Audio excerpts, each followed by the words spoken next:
In school, they used to talk to us about this hierarchy of needs, and it would be like, okay, everybody has some basic human needs, right? If I pull that up, it's called Maslow's hierarchy of needs. The bottom is what you need before you can do anything else, right?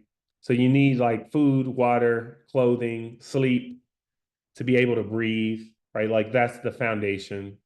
You need to feel safe, right? Like have your health good, your employment, property situation, your family, right? As you go up, you don't need those things nearly as much as you have to have the stuff on the bottom. So if we go to a real estate investor, I've got this triangle is like, what's the foundation on here? This is called wait time.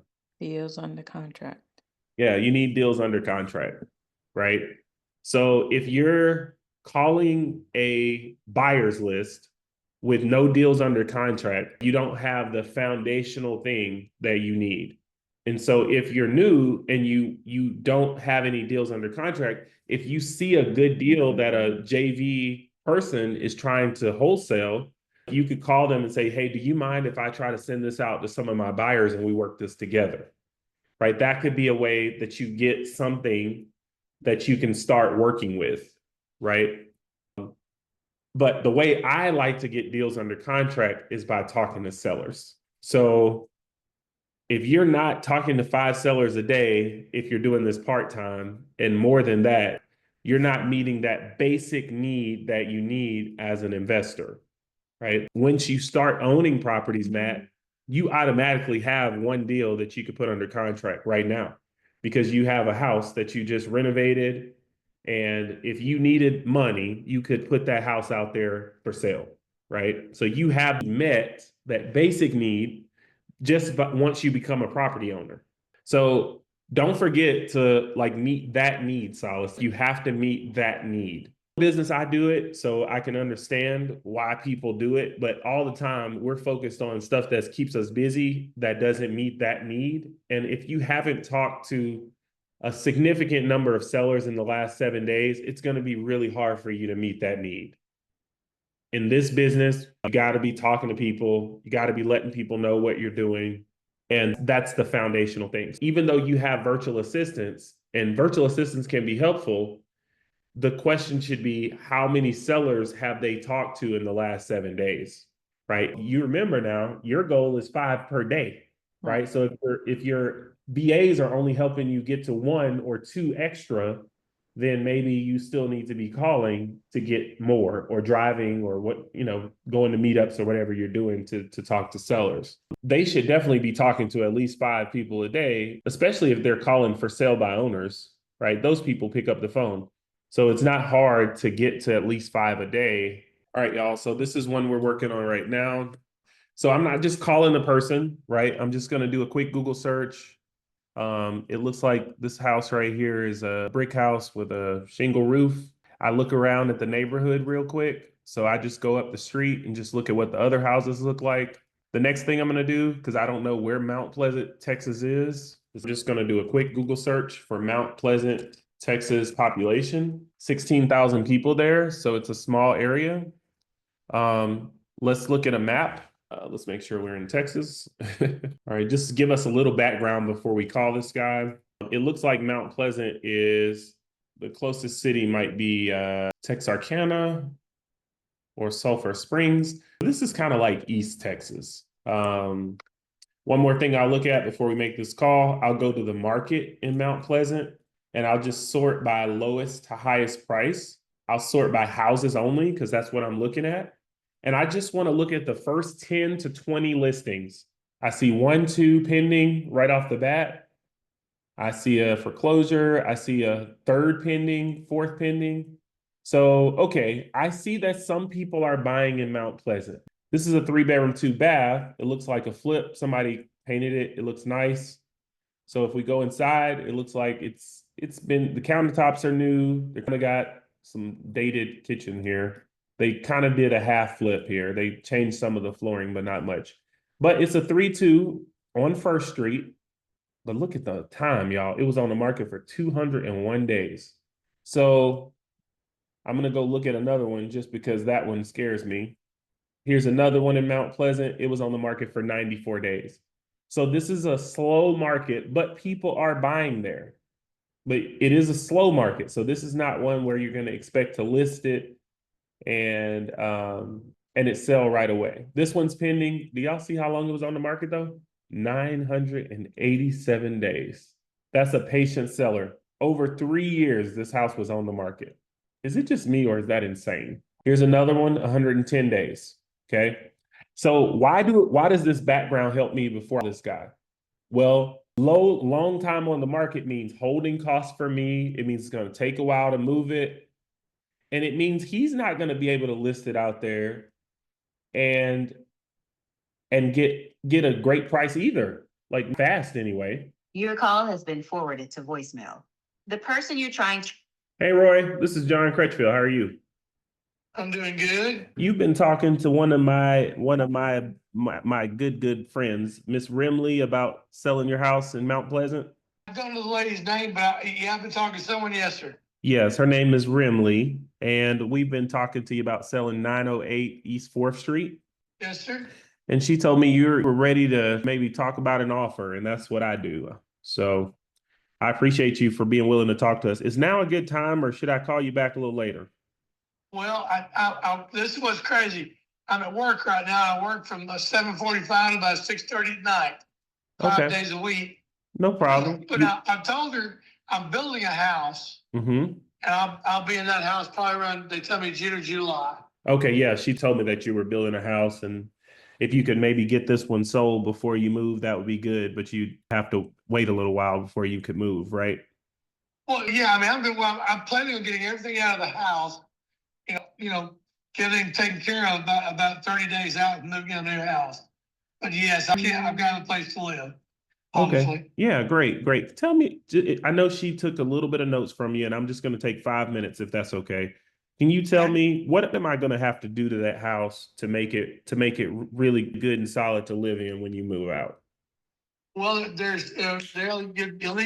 find either a stove and dishwasher, and so she told me that you were going to ask about 110,000 for the house.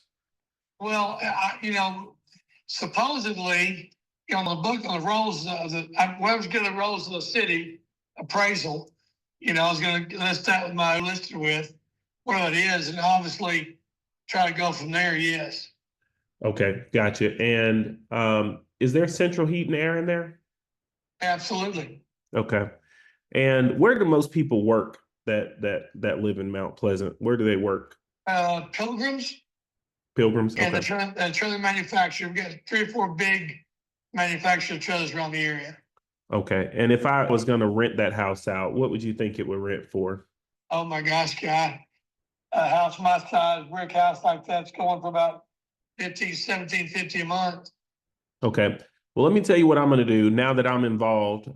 Can I give you a call back this evening after you get off of work and we'll talk about a number? Because I know if you've got it sold, then I know that makes it easier on you when you get ready to go.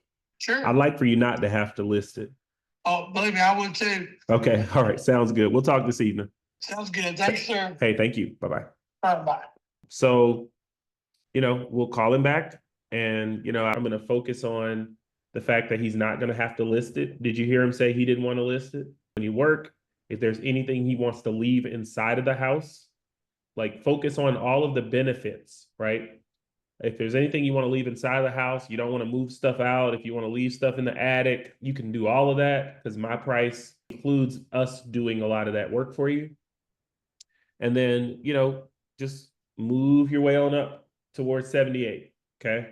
If for some reason he down from 110 to like 90 and you can't get him at 78, well, put it under contract and then go look at it. Right. The only thing I really don't like about it is it's only 16,000 people in that market. I wish it was more, but 16,000 people where we do see some buyer activity is something where we still will put a contract on it. And I do think a novation is a great idea because of how much time he's given us. So if we put this under contract at the end of March and he's given us until April, May, June, that's 3 months to find a buyer. We don't want to own a Right. property in Mount Pleasant, Texas, but somebody does. I love when that second So- call works because people don't believe me. I be telling y'all, call them twice. They answer the phone. Text them. So, one more question. Go for it. Yeah. So in this case, with Mount Pleasant being a small place, and what is your get it sold? I believe you don't have a cash buyer in mind yet. What would be your strategy to make sure that this doesn't fall through the cracks? It gets sold. Yeah, so the first thing we do is we use a software called Investor Base, and we pull a list of everybody that's bought in Mount Pleasant, like in the last two years. They all get a text message and an email. That's the first thing we do. So that alone is going to generate you some emails and calls for people that are interested in buying the property. Depending on our seller and his attitude, we'll also list the property because this is an off-market deal. This one is not listed, right? That's why I like to do off-market listings. It's never been on Zillow. It's not out there for sale. So we'll take pictures and we'll list it on Zillow and we'll start getting calls that way. But it's like the opposite. Now we have to answer the phone and try to sell it to somebody. If the seller, like if tonight when I talk to him, if he seems like we're going to really do business, then we'll ask him for photos of everything. If he can't take good photos, then we'll send somebody over to take really good photos of the house. But we try to get enough photos to where most of your investors will know based on the numbers and the photos whether they want to do the deal or not. Oh, okay. Whenever I'm telling y'all about stuff I use, don't just sign up for everything because it all costs money. But Investor Base is kind of like if you've heard of Investor Lift. Oh, yeah. It's a little cheaper than Investor Lift. I think it's like $250 a month. But you can pull a list of, like, you can see who's buying, and it kind of will give you, it has an AI thing where it'll tell you who's most likely to buy your deal in that area. If you are going to sign up for it, at least let me know so that I can send y'all my affiliate link. But Okay. you don't need it right now. I mean, that's just how I would do it. Okay. So question. So how is that different from like Propelio and PropStream, who tell you who some of the buyers are in that area? It's probably not that different. I know the guy who made Investor Base. Oh, He's like one of my mentors. So gotcha. I use that. I don't use PropStream a whole lot, Twana, and let me tell you why I don't. Everybody uses it. True. That's why I don't use it. So I don't have a PropStream account. I don't like doing things that everybody else is doing, because if everybody else is doing it, then that means everybody else is calling the same numbers and texting the same numbers. And it's just like, I don't have an edge. So I like to have a little bit of an edge. That's kind of like when you door knock, right? You have an edge because people are not willing to door knock anymore. Right. So I think you would probably get some of the same information from PropStream because they're huge and keep their data updated, but everybody's using them. So ultimately, there's like only 3 big data providers anyway, and all of these companies are pulling data from the same places. Ultimately, it's, are you calling the people? Are you texting them? Are you getting your marketing out there to people know you have a deal? But yeah, if you have PropStream, you can start with PropStream for Dispo. What else y'all got? We can do one more question. I need to go on a walk. Bramley, are you working on anything else that would be good for everybody to know, or any other deals to talk through? I have the one that's rented 400 a month, and is interested in owner finance. Rent it for $100 a month? Yeah, so basically they already moved out, so they have someone renting it for 100 a month just for the property not to be vacant. 100 a month? Yep. Where's that at? In Dallas. Let me see. That's the cheapest rent in Dallas I ever heard of in my life. I agree. That's the address. Okay. So he's interested in owner financing. Why is he interested in selling the property? Because they already moved out and they have nothing to do with the house. It's just that they don't want to rent it out because he doesn't want to be a landlord. He's a truck driver and he doesn't have the time to manage it. Why not just take cash to sell it? As for cash, he's asking around 130. So I told him that that's quite a high number for us to do it a cash. So I told him if we can do other things or if we can give other offer, will he be interested? And he said if we can do that owner financing deal. He might be interested if it's something that it doesn't have to check on the house every time and do repairs on it, something like that. Yeah, that's a good one. So y'all know what I like about Rimley? Do y'all notice what's happening here? When I ask her for the story on the property, do y'all notice that she has the answer? She's already gotten the story, Yes. right? So when somebody texts me in the group and they're like, "Hey, what do you think of this deal?" If I like the story, so this guy wants as much money as he can get for the property, but he doesn't need the money right now.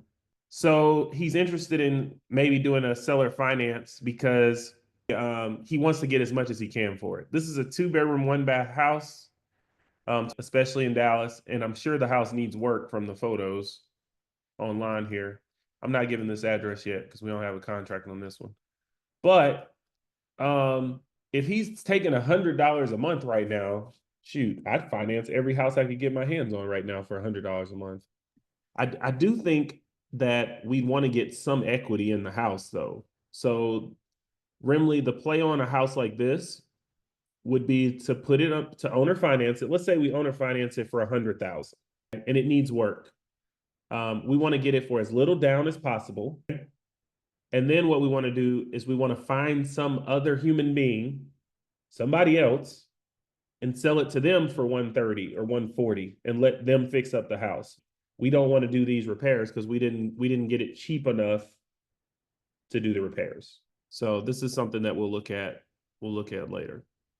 Did he mention wanting the down payment, Rimley? No, he's not really, what do you call that? It's not really, it doesn't have any more info regarding owner financing. He's not a landlord or anything of such sort. So he doesn't have that info regarding the down payment or that, since I haven't discussed that with him yet. So I know what you're trying to say. Basically, like, this is not what he does for a living. So Exactly. we'll have to explain it to him and tell him exactly how it will work. Because I'm thinking the ARV on this one is like maybe 150, 140. So a typical cash offer on a house like this is going to be less than 50,000. And he's not going to take that. Did you anchor him with that? Did you let him know that that might be what we might offer? Yeah. I tried around 35 and then I love the way you do stuff. I love that. 35. What did he say? cash. And he said, just brush it off. There's no way I'll accept that, something like that. I'm gonna jump off here if y'all got anything else because I could talk real estate all day. Y'all have a great week. Talk to y'all later.